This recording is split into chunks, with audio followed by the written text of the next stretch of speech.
कुर्सी पर बैठ के बात करो, नहीं तो बच्ची यही रहती साहब।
మొన్న రాత్రి మంగళవారం రాత్రి 9:30కి ఈ చింతలగూడ చౌరస్తా నుండి ఇంపీరియల్ వెళ్ళే దారిలో యాక్సిడెంట్ జరిగింది.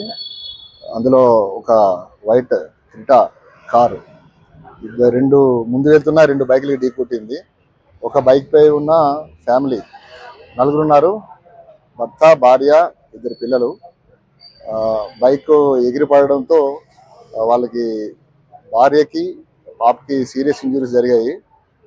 ఇమీడియట్లీ వాళ్ళని ప్రైవేట్ హాస్పిటల్కి దగ్గరలో ఉన్న సైదాబాద్ ప్రైవేట్ హాస్పిటల్కి షిఫ్ట్ చేయడం జరిగింది. హెవీ ఇంజరీస్ ఉండడం వల్ల అక్కడి నుండి వైఫ్కి అయితే వెరీ నియర్ టు డెత్ అని చెప్పి డాక్టర్ గారు మాట్లాడినాము. అక్కడి నుండి వెంటనే ఉస్మానియా జనరల్ హాస్పిటల్ షిఫ్ట్ చేశారు. కానీ అన్ఫార్చునేట్లీ అండర్ గోయింగ్ ట్రీట్మెంట్ ఆ పాప తల్లి చనిపోయింది. వెంటనే పాపని నీలోఫర్ హాస్పిటల్కి షిఫ్ట్ చేయడం జరిగింది. ఇందులో ఆయన డ్రైవర్ అనేది ఒక 68 ఇయర్స్ ఓల్డేజ్ పర్సన్. ఆయన కస్టడీలో ఉన్నాడు. అరెస్ట్ చేయడం జరిగింది. వాళ్ళని ఆయన్ని రిమాండ్కి పంపడం జరుగుతుంది. లేదు, ఇందులో స్టేషన్ బెయిల్ ఇవ్వడానికి ఏం లేదు. ఒక డెత్ ఉంటే బిలో 7 years ఉంటుంది, అది ప్రొసీజర్ ఫాలో కావాలి. ఎటువంటి బెయిల్ ఇవ్వడం జరగలేదు. ఆయన ఇప్పుడు అరెస్ట్ చేసాము, రిమాండ్ చేస్తాము. సంఘటన జరిగినప్పుడు అదుపులోకి తీసుకొని ఇప్పటి వరకు రిమాండ్ చేయకపోవడం అదుపులోకి తీసుకోలేదు, లీగల్లీ కస్టడీలో తీసుకోలేదు. అరెస్ట్ చేయలేదు మీరు సంఘటన స్థలం? ఇప్పుడు అరెస్ట్ చేసినాం. ఎంక్వైరీ చేసిన తర్వాత అరెస్ట్ చేస్తాం. ఆల్రెడీ తల్లి చనిపోయింది కదా, తల్లి చనిపోయిన తర్వాత అరెస్ట్ చేయాలి లీగల్.